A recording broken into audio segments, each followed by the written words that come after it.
Assalamualaikum students, today I am going to discuss very important topic that is aldehydes and ketones। तो students आज के lecture में सबसे पहले तो मैं आप लोगों को बताऊंगी, इंट्रोडक्शन दूंगी aldehydes and ketones के बारे में। ठीक है, तो सबसे पहला जो हमारा मेन आज का जो टॉपिक है वो है introduction to aldehydes and ketones, जिनको स्टूडेंट्स हम कार्बोनाइल कंपाउंड्स भी कहते हैं।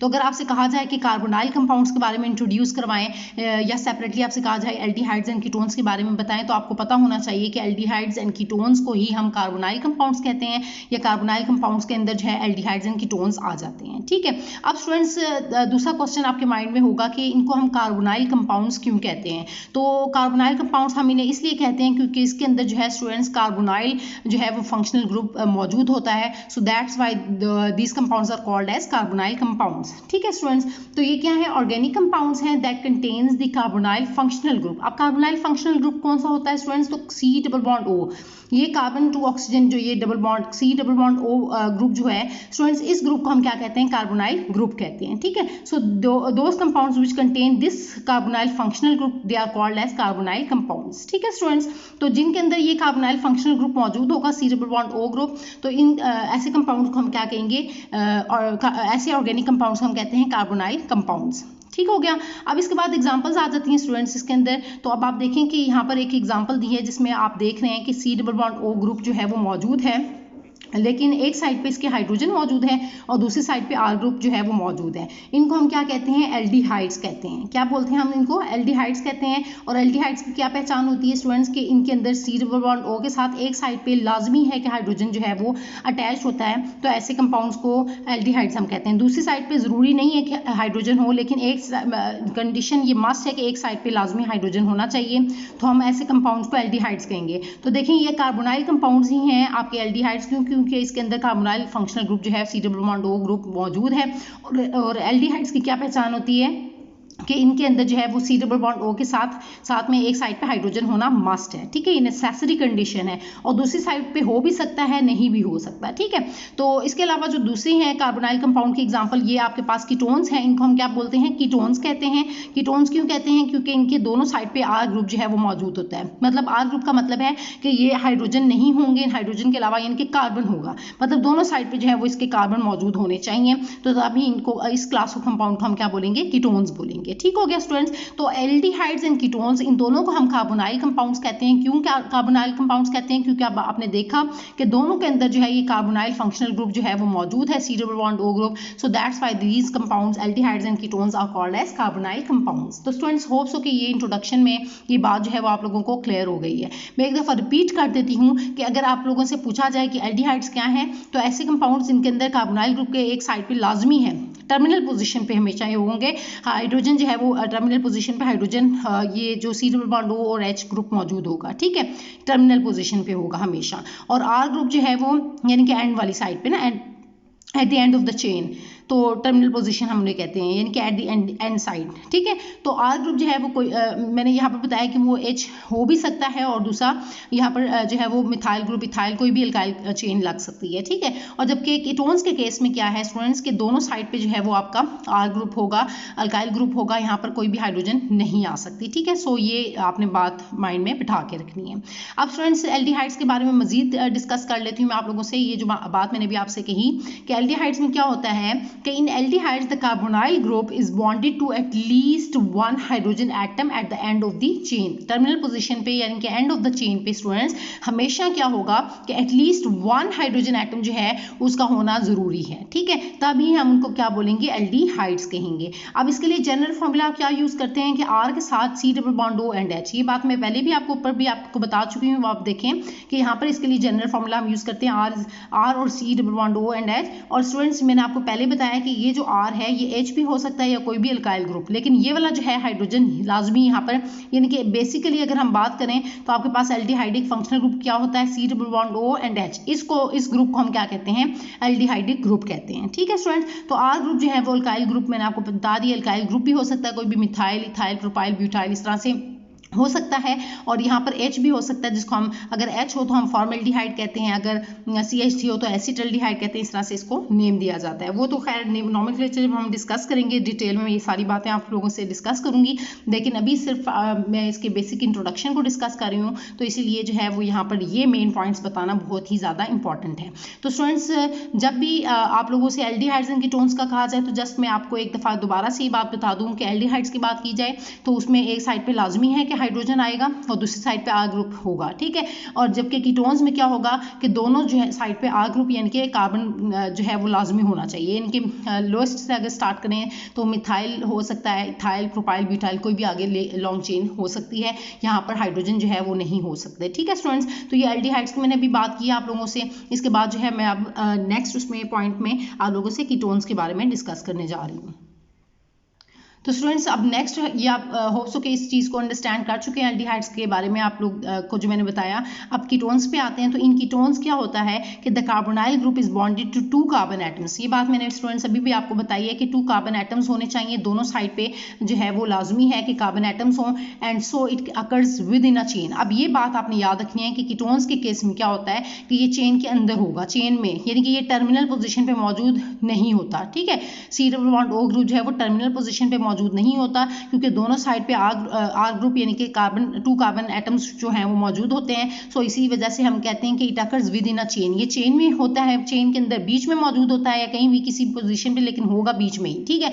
जबकि आपके पास एल्डिहाइड ग्रुप जो है वो लाजमी है कि वो क्या eight the end of the chain जो है वो मौजूद होता है। इनमें एक ये मेन डिफरेंस भी मौजूद है, ठीक है स्टूडेंट्स। इसके बाद जनरल फार्मूला की बात करें तो इसके लिए जनरल फार्मूला आपको पहले भी बता चुकी हूँ कि C double bond O and R, ये इसका जो है वो जनरल फार्मूला है। जो अगर हम इसको स्पेसिफाई करें तो हम इन R ग्रुप्स को चेंज करके, जैसे लेट्स सपोज कि मैं यहाँ पर मिथाइल लगा दूँ, यहाँ पर भी मिथाइल लगा दूँ, तो मैं इसको बोलूँगी डाईमिथाइल कीटोन, ठीक है स्टूडेंट्स। तो ये तो नॉमेनक्लेचर मैंने भी आपको पहले भी बता दिया कि नॉमेनक्लेचर जब डिस्कस करेंगे तो उस वक्त मैं ये सब कुछ आपसे बातें डिटेल में डिस्कस करूँगी, लेकिन अभी सिर्फ और सिर्फ जो जनरल इसका मेन इंट्रोडक्शन है चैप्टर का वो मैं आप लोगों से डिस्कस कर रही हूँ। अब next point students, hope so कि आपको नजर भी आ रहा है कि इसमें क्या है कि the homologous series of both aldehydes and ketones have the general formula. अगर इनकी होमोलोगस सीरीज की बात करें, जैसे कि हम लोगों ने एल्केन्स की सीरीज पढ़ी थी जिसमें methane, ethane, propane, butane, pentane, hexane, heptane, octane, nonane and decane. तो स्टूडेंट्स इसी तरह अल्कीन्स के लिए, एल्काइंस के लिए हमने पढ़ी। अब होमोलोगस सीरीज जो है मैं एल्डिहाइड्स एंड कीटोन्स की बात कर रही हूँ, तो इनके लिए जनरल फार्मूला हम यूज करते हैं CnH2n एंड O, ठीक है स्टूडेंट्स। ये इनके लिए मेन जनरल फार्मूला होता है, ये आप लोगों ने अच्छे तरीके से अंडरस्टैंड करना है। इसके बारे में मैं आप लोगों को बता भी देती हूँ, CnH2nO, ये आपने जनरल फार्मूला इसका याद रखना है। अब देखें स्टूडेंट्स, इसमें n नंबर को रिप्रेजेंट करता है। ये नंबर जो है 1 भी हो सकता है, 2 भी, अप टू सो ऑन, ठीक है। अच्छा, अब इसमें अगर मैं लेट्स सपोज कि कार्बन जो है वो नंबर n इक्वल्स टू 1 रखती हूँ, ठीक है, तो हमारे पास आएगा कार्बन 1 हो गया, H क्या हो जाएगा 2, और H के साथ 2 के बाद ये N क्या होगा आपके पास 1 हो जाएगा और आगे ऑक्सीजन आ जाएगा, ठीक है। ये जस्ट मैं N जब मैंने 1 लिया तो उसकी बात हो रही है। अब आप देखें स्टूडेंट्स, ये C1 है और कार्बन 1 है, तो लिखें ना लिखें एक ही बात है, ठीक है। और H कितने हो जाएंगे, 2 1 2 और साथ में O हो जाएगा। अब ये किसका फॉर्मूला बना, आपके पास जो सिंपलेस्ट एल्डिहाइड है ये उसका फॉर्मूला बना है। तो आप देखें कि यहाँ पर H और C डबल बॉन्ड O और ये फिर H आपने लिख दिया। तो अब आप देखें कि ये एक कार्बन है और 2 हाइड्रोजन है और एक ऑक्सीजन है, तो ये स्टूडेंट्स इसको आप क्या बोलते हैं, फॉर्मेल्डिहाइड कहते हैं। ये फॉर्मेल्डिहाइड का फॉर्मूला है, ठीक है स्टूडेंट्स, फॉर्मेल्डिहाइड आप इसे कहेंगे फॉर्मेल्डिहाइड।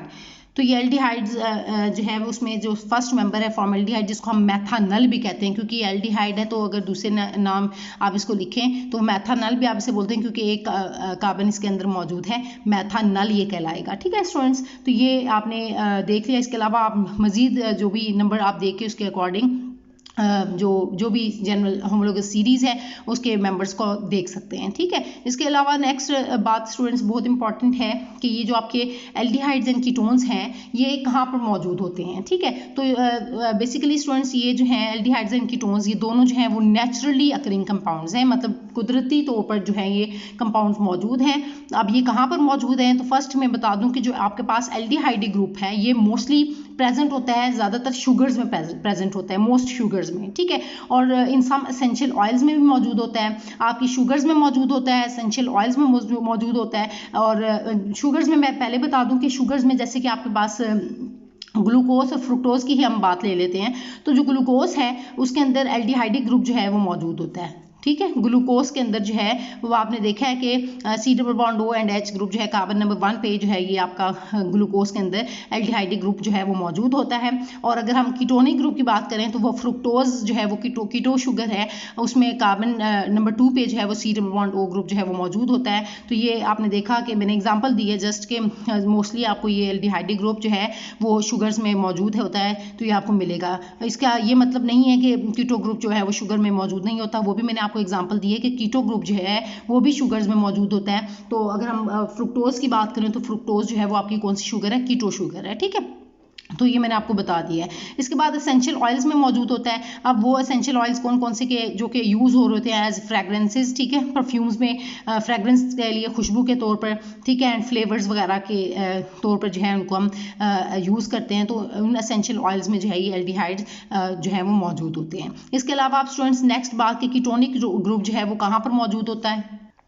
तो स्टूडेंट्स ये जो आपका कीटोनिक ग्रुप है ये प्रेजेंट होता है कैम्फर में एंड मेंथोन में। अब ये मैं आपको बता दूं कि जो कैम्फर है ये बहुत इंपॉर्टेंट है कि ये जो कैम्फर है स्टूडेंट्स ये एक आपके पास टर्पिनॉइड है। क्या है ये आपके पास टर्पिनॉइड है जो कि वैक्सी ट्रांसपेरेंट सॉलिड है, ठीक है। ये क्या होता है ये मैं आपको बता रही हूँ कि ये क्या है, एक टर्पिनॉइड है, टर्पिनॉइड है जो कि क्या है, इसकी बात भी मैं बता दूं साथ में एक और कि ये वैक्सी जो है वो ट्रांसपेरेंट सॉलिड है, वैक्सी ट्रांसपेरेंट सॉलिड है ये बात आपने याद रखनी है।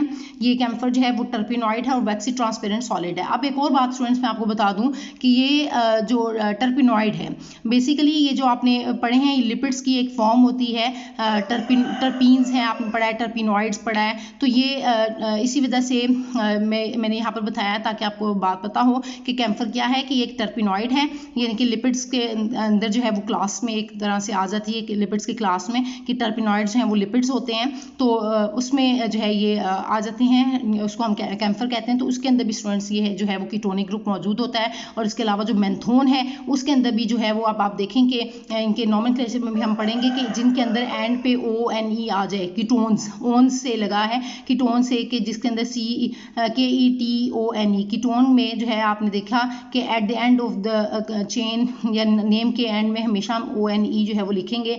तो आप इससे अंदाज़ा लगा लेंगे कि इसके अंदर जो है वो कीटोनिक ग्रुप जो है वो मौजूद है। तो मेंथोन भी जो है वो आपके पास जो है वो इसके अंदर भी कीटोनिक ग्रुप जो है स्टूडेंट्स वो प्रेजेंट होता है। तो होप सो कि स्टूडेंट्स आज का जो लेक्चर है, जो इंट्रोडक्शन मैंने आप लोगों से डिस्कस किया एल्डिहाइड्स एंड कीटोन्स के बारे में, वो आप लोगों को अच्छे से क्लियर हो गया है। तो स्टूडेंट्स आज के लेक्चर से रिलेटेड अगर स्टिल आपको कोई भी कन्फ्यूजन है किसी भी पॉइंट में तो वो आप मुझसे कमेंट्स में पूछ सकते हैं। Thank you so much students.